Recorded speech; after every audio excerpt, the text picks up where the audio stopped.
We found out last week that little tracks can cause big problems. And at Bristol, taking a big hit, Dale Earnhardt's chase for another championship. Junior's race to be the #1 rookie. Tony Stewart's race to escape the sophomore jinx. And Jeff Gordon's race back to victory lane. Now they're all hoping for a big turnaround as the Big D welcomes NASCAR today.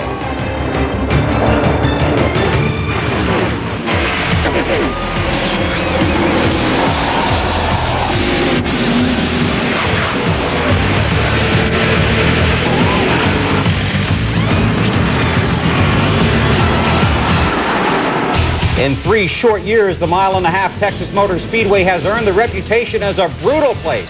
Today, past Winston Cup champions and talented drivers hoping the championship is still in their future get ready to battle in Fort Worth as the Winston Cup Series dishes up the 7th race of the season, the DirecTV 500. Hi, everybody. I'm Bill Weber along with Benny Parsons. The green flag at Texas is slated for 2:16 Eastern Time. If you stay here for the next 29 minutes, you'll know more than some of the crew chiefs. Benny, 1 round of qualifying, no happy hour, and a starting grid where it looks like they picked names out of a hat. This should be exciting. What we have here, folks, we have a lot of guys in the rear of the field that you think should be in the front of the field. We have a lot of guys in the front of the field that you think should be in the rear of the field. Now, somehow they're going to pass each other. The guys in the front going back, the guys in the back going in the front, and that usually is pretty doggone exciting. That should be fun to watch. Mark Martin won the Busch race Saturday night. That's not a surprise. If he wins this race, that shouldn't be a surprise either.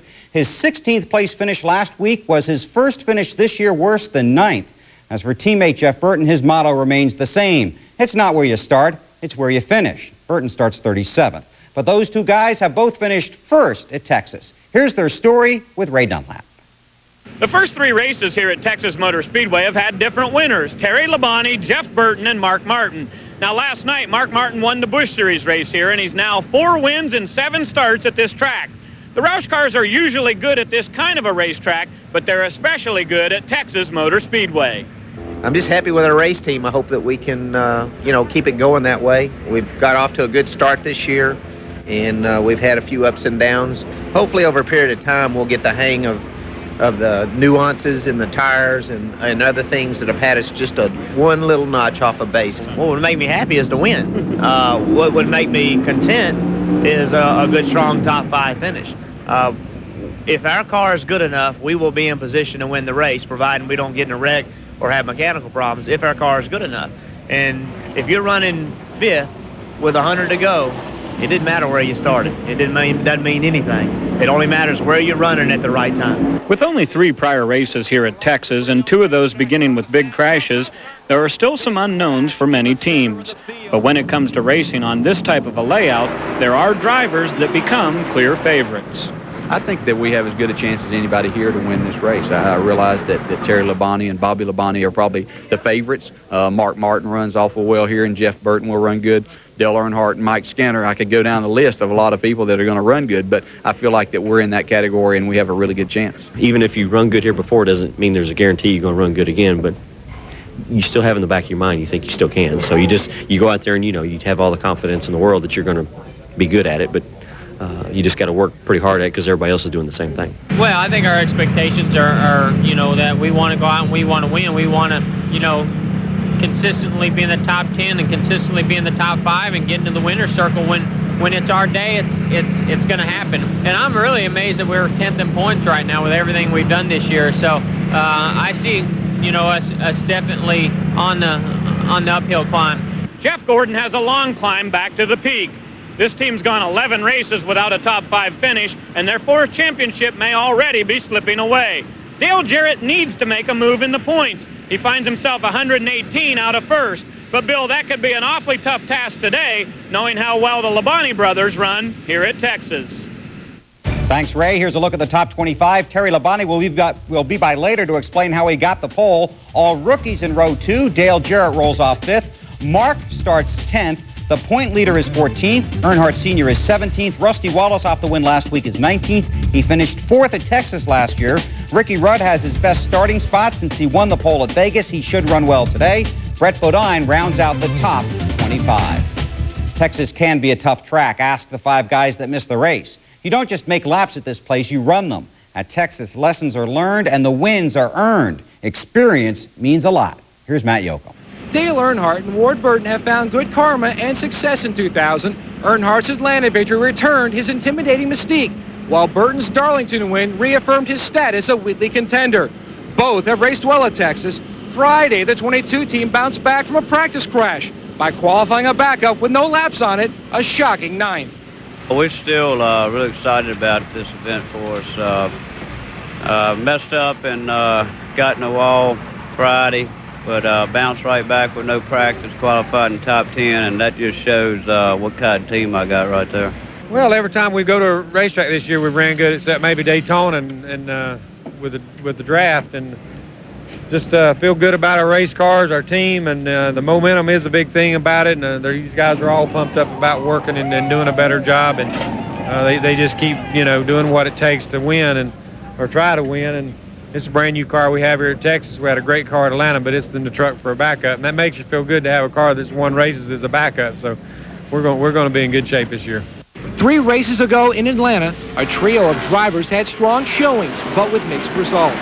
Both Mike Skinner and Kevin LePage broke when running up front, while Steve Park earned his first career top 5 finish. Each one is confident that Texas could be his breakthrough race. This would be a good place to win. We really like Texas, and I've always liked the racetrack. It just hasn't liked me very well, but this is no different than any other race. We're going to give it 100%, do the best job we can, and try to make the right calls. Our pit crew is doing an awesome job, and when you're getting the service that we're getting in the pits, we should be close to winning the race. We want to do what we did at Darlington and even at Vegas and in Atlanta. We want to run up front. We want to show the guys that we deserve to run up front, and we want to run up front from FamilyClick.com, and we want to win, believe me, but in order to win, you first got to finish in the top 5 week in and week out, and we believe this team's ready to do that. The car right now is real comfortable, and we'd really like to capitalize on that top 4 finish at Atlanta and turn that into our first win. And it surprised us that our first pole came at a place like Bristol. We really thought it would come at a place like Texas or Atlanta. So just another good qualifying run by the Pennzoil guys, and we got a lot of confidence after that Atlanta run we can run well here at Texas. Another driver who hopes to park his car in victory lane is Rusty Wallace. And if Saturday's practice is any indication, Rusty's 50th win souvenirs from Bristol could be obsolete by day's end. Bill? Thanks, Matt. Here's the rest of the grid. Benson was 11th last year. Dick Trickle moves to the 60 car this week. Jeremy Mayfield came from 27th to finish 5th last year. Only twice in 99 did he finish higher than that. Rick Mast is now in the 14 car driving for AJ. 7 provisional starters filled out the field. Failing to qualify, Robbie Gordon, Marcus Dallenbach, Todd Bodine, and Kyle Petty. Coming up next on the show, we'll talk with defending race champion Terry Labonte, coming off his first top 5 finish of this season. And later on, we'll profile rookie driver Scott Pruett and his determination to survive in the high tide of Winston Cup racing. Bobby, didn't Tony say not to touch his Chef Boyardee? Yeah, but he eats it all the time, and he had a great season. Yeah, but so did you. So just think how good I'll be if I eat it. Besides, he won't miss any. Hey, Tony. Chef Boyardee, real food, real fast. Superstitious? It's a little bit strong. I mean, I do whatever I have to do to help out the team. Let's say you got a tie game, full count. Nobody's on. If I can eat a whole hot dog before the runner gets to first base, then he's coming home. In case of high-scoring games, Rolaids. Rolaids starts to neutralize acid in less than 10 seconds, getting you back on your game fast. Nachos, of course, are the key to a great double play. Rolaids, R-O-L-A-I-D-S, spells relief. You know that grand slam last week?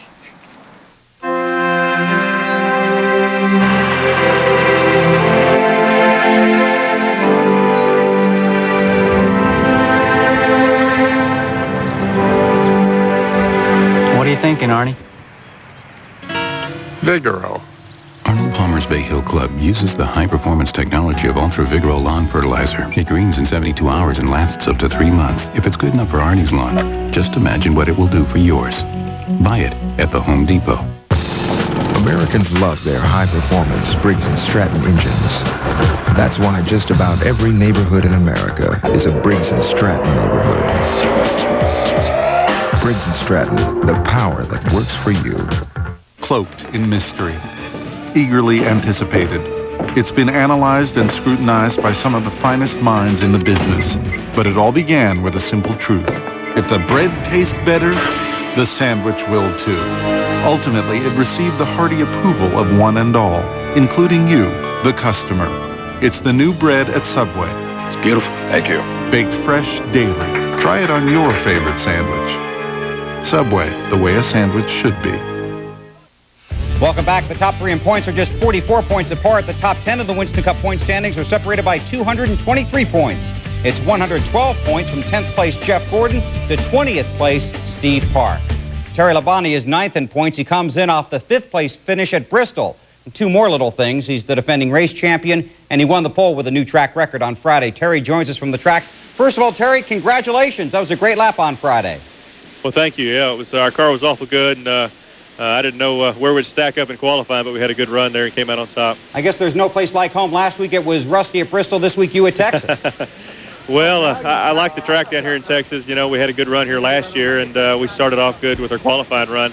This weather here is really going to change things a little bit, and we didn't have happy hour, and we had a lot of rain last night. So I don't know where we'll be right now. We made some adjustments on our car and just kind of hope we went the right way.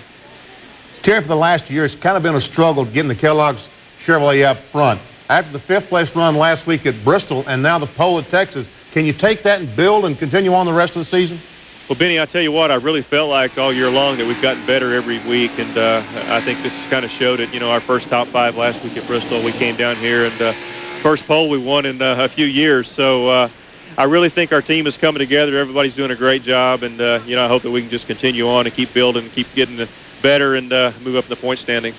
Terry, we can see that it's kind of wet there and it's kind of cool. So what's that going to do to the racetrack today? Is that second groove on top going to come in, or will all the cars have to run on the very bottom? Well, I don't know. Every time I come out here, I feel like the groove's going to move up a little bit, and every time we come out here, it rains and after the Busch race, so all the rubbers wash off the track. So it'll take a few laps to get some rubber back down, and I don't know. I think the groove's going to move up a little bit, and I believe you'll be able to pass. Terry, you brought back Gary Dehart this year. Was there a little bit of a readjustment period for you guys working together again? Not really. I think the biggest deal is the new Monte Carlos, trying to get those figured out and things like that. But Gary's done a great job. He's got some really good people that work on our car, and I think our team is really coming together, and they've done a good job. We're getting better with the new Monte Carlos. I think they're going to be good race cars for us. They already have been, and we seem to be kind of getting the handle on them a little bit better. Terry, thanks for your time, and best of luck today in Texas. Thank you very much.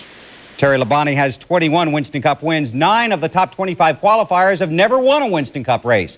5 of the top 15 are rookies. Adam Petty makes his Winston Cup debut starting 33rd. He's a rookie who has already beaten one veteran, his dad, who didn't make the race. The only thing I want to do is go out there and earn those guys' respect, earn Mark Martin, Jeff Burton, people like that's respect, and stay out of their way if I get in their way. But, you know, top 25, that'd be great. If we run in the top 15, I definitely leave the racetrack satisfied at this point. But I think the way the morning practice went, we got a car that's a little bit better than that. Maybe we can run in the top 10. But, yeah, I'm going to try not to get greedy. I'm going to try to be a little smarter than I've been in the previous weeks and try to get to the end of these races, finish 500 miles, see what I can learn about the cars and the race conditions and all that so we can be better every time we come back. I'm pretty happy with this track. Every time we've been here, we've ran good. We've practiced good. Won here in the Busch car, run good in '99 in the Busch car, and ever since we came here with the Cup car, I've been pretty comfortable. We aren't necessarily the fastest car on the track, but we're pretty competitive. 9 guys in the top 15, 13 guys in the top 25 that have never won a Winston Cup race, and 1 guy starting 33rd that's never run a Winston Cup race. And folks, if you're wondering, just like I am, what in the world is Adam Petty at 19 years old starting a NASCAR Winston Cup career? But I read where Kyle Petty said the other day, the Petty Enterprises, we've always been in NASCAR Winston Cup racing. Lee Petty, that's where he started. That's where Richard Petty started. That's where I started. And we feel like that Adam needs to be in NASCAR Winston Cup racing. I feel like they probably, like Earnhardt Jr., Kenseth needs a little more season down in the NASCAR Busch Series. But these guys want to push him right off the ledge. We'll see what happens. 500 miles, and he wants to stay out of the way today. Those are his big goals. Still ahead, drivers Scott Pruett and car owner Cal Wells on how this new team is confident that they can succeed in the Winston Cup Series. You know, we're in it for the long run. We know we have some hurdles, some pretty steep hurdles to get over, and we're just going to take them one at a time. It is the perfect home. Just perfect. I know. We can't wait to move in. When your perfect home comes on the market, Tucker will email you with their exclusive mousetrack. Simply visit talktotucker.com and tell us what you're looking for.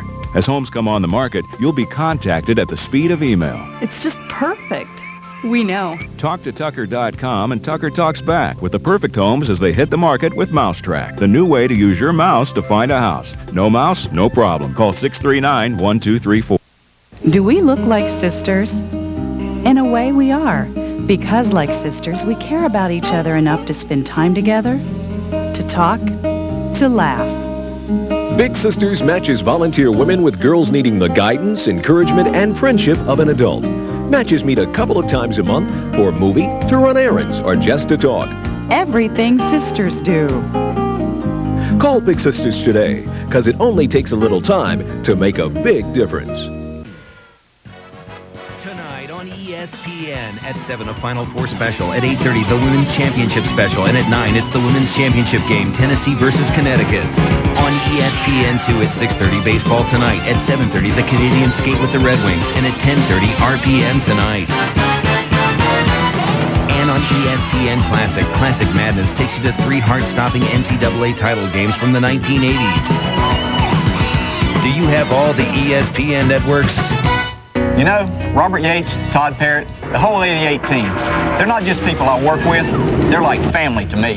Families are real important in NASCAR. My father got me into it, and now it's my turn. Hey, can I borrow the keys to your car this weekend?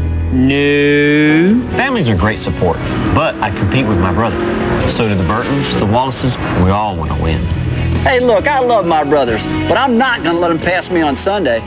This is NASCAR. Dad! No.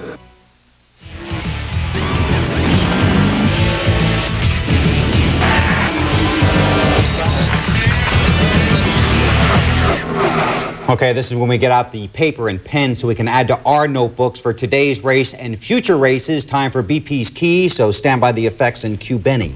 Well, Bill, I had to get some help on this because I haven't been to Texas but one time, so I polled some of the crew chiefs, and here's what they told me. Number 1, shocks.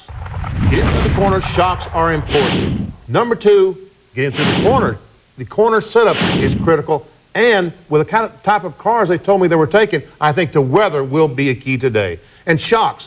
Going down in the corner, when you go down in the corner, this racetrack has always been bumpy. Watch as we see Robert Presley go down the corner. Right here is where they're talking about in 1 and 3, there is a bump that you need to have the proper shock setup to be able to go through there. And we see Larry McReynolds changing the shocks on the low Chevrolet to get that proper shock setup.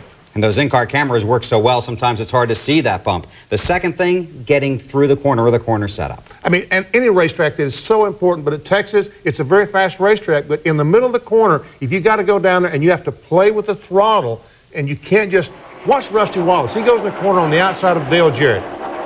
Now, right here, Dale Jarrett is not able to go right back to the mat with the throttle, but Rusty is, and watch the momentum as he comes off the corner and gets that great run down the backstretch, gets a position on Dale, and takes that spot away. And the weather, it can affect a race car like it affects your tee time. Exactly. And some of the guys told me they're taking 2 radically different cars to Texas. Some guys feel like that you need a low drag car, a car that would run at the speeds of 200 miles per hour, like a Daytona car. But other crew chiefs think you need a high downforce car, one that really doesn't go through the air very well, but the wind helps the car in the corners. And this weather today is cool and overcast as it is. You would think the guys with the low drag cars, the Daytona-type bodies, would have an advantage. Okay, VP, we'll see what happens. Thanks a lot. The post-race report comes your way at 10:30 Eastern Time on RPM Tonight. And pay attention, the Monday edition of RPM Tonight is actually on Tuesday morning at 1:30 a.m. They didn't tell me that when they asked if I'd sit in for Kernan on Monday. Can't even trust Joe Baker anymore. We'll be right back. It's rising. It's baking. It's the new bread at Subway. Baked fresh daily. Try it on your favorite sandwich. After all, if the bread tastes better, the sandwich will too. Subway, the way a sandwich should be.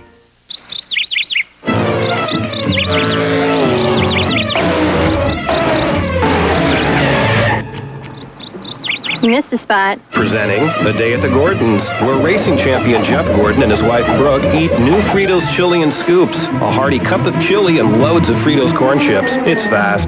It's filling. It's Fritos. Perfect for people on the go. New Fritos Chili and Scoops and Sloppy Joe and Scoops. Nothing goes faster. Where would you like to go? How about Pep Boys? For a limited time, get free installation when you buy Gabriel Pro Rider Premium Shocks for your truck, van, or SUV. Pep Boys. Cars like us. People love us. Well, I believe in the soul.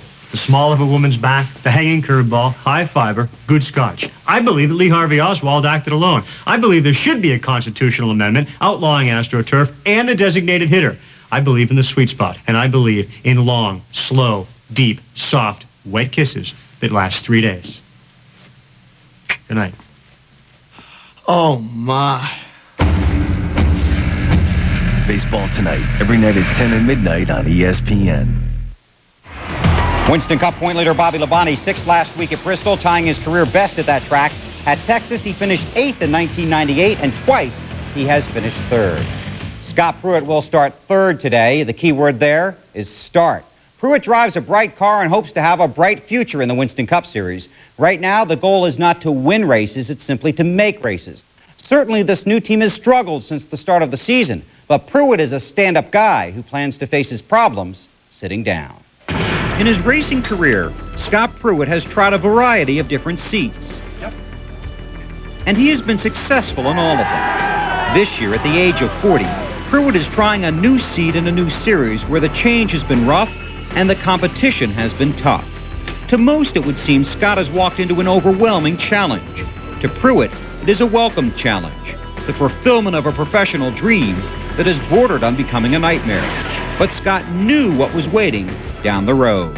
Exactly. I didn't, I mean, this is tough. This is tough racing. And, you know, I didn't discount the fact that it was going to be tough coming in. I mean, a lot of these tracks I've never been to and never ran on before. Not running, you know, any cars like this before. You know, we knew it was going to be difficult. With a new team, no teammate. I mean, there's a lot of tough set of circumstances here, but, you know, we're in it for the long run. We know it's, you know, we have some hurdles, some pretty steep hurdles to get over, and we're just going to take them one at a time. Some people might look at our performance over the first part of the season and say, well, gee, we need to replace the crew chief or the driver or the owner or the color of the paint job or whatever it happens to be.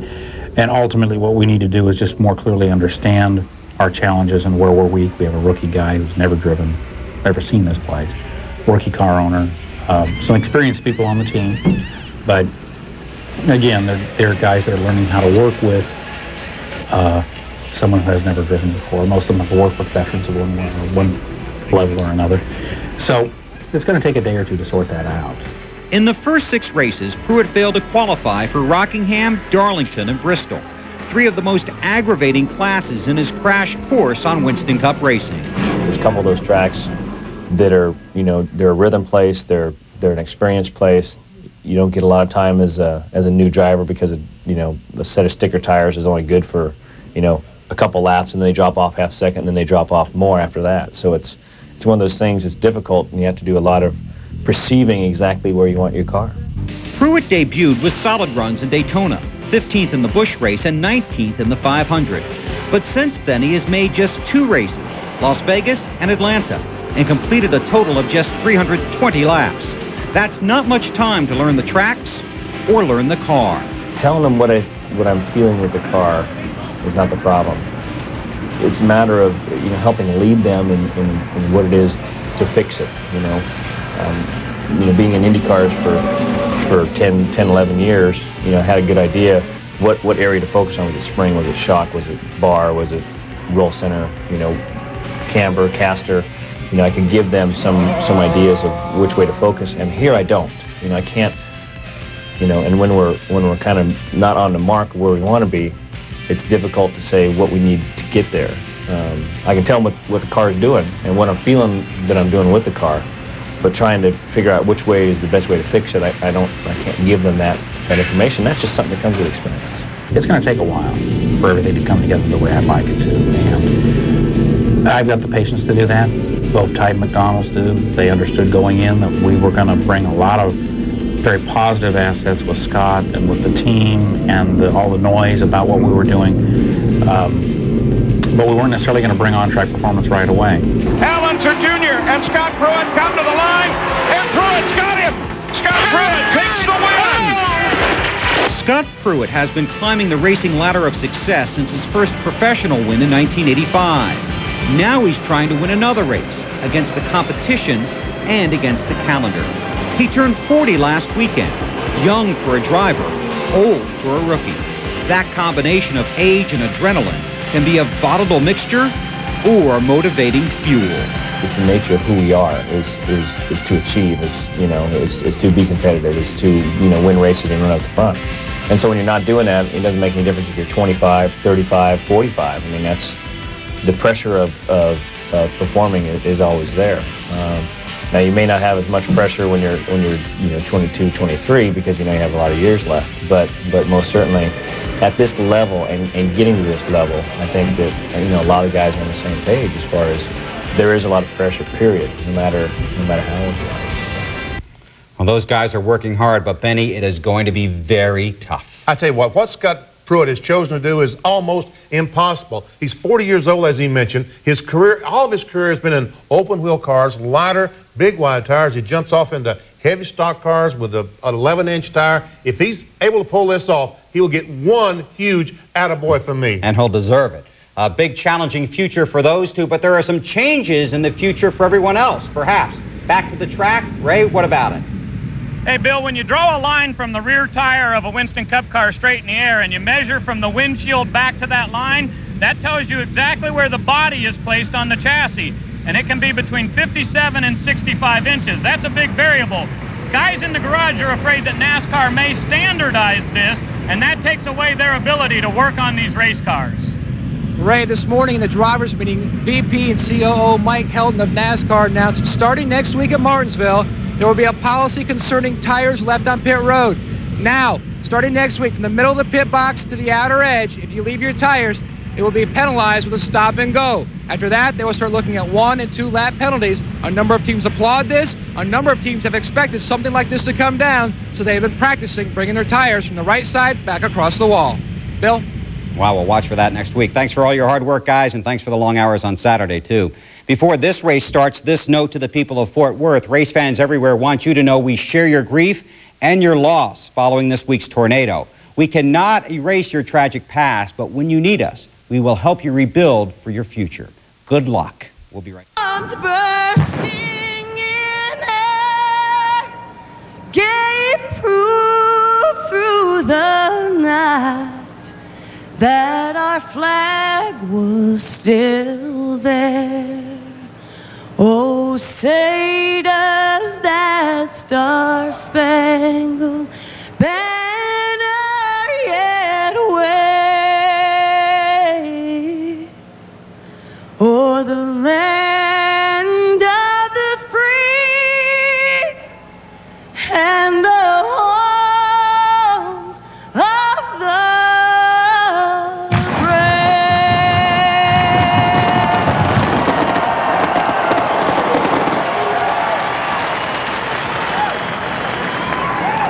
CBS Sports coverage of the 2000 DirecTV 500 will continue after this message and a word from your local station.